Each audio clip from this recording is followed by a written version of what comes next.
और दोसरा नाम के भरी के सेनुरवा, और दोसरा नाम के भरी के सेनुरवा, और सपनवा चकना चूर कइलू हो।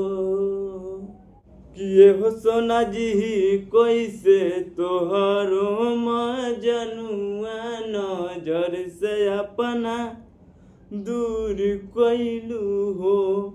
किए हो सोना जी कोई से तोहरो मजनुआ नजर से अपना दूर कइलू हो। दोसरा नाम के भरी के सेनुरवा, सपनमा चकना चूर कइलू हो।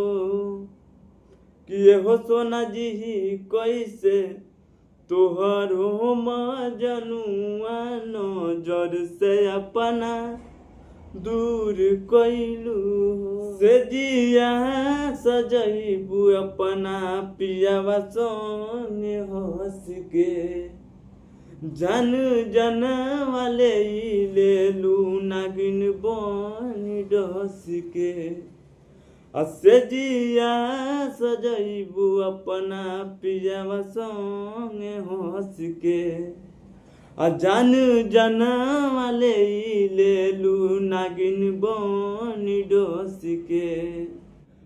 पाई गइलू कवन ऐसन दौलत की अतना मगरूर भइलू हो। ये हो सोना जी कैसे तोहरो मजनुआ नजर से अपना दूर कइलू हो।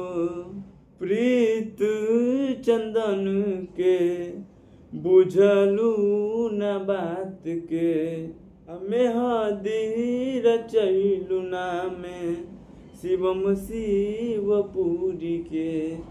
किए हो सोना जी कैसे तोहरो मजनुआ नजर से अपना दूर कइलू हो। दोसरा नाम के भरी के सेनुरवा, सपनवा चकना चूर कइलू हो। किए हो सोना जी कैसे तोहरो मजनुआ नजर से अपना दूर कइलू हो।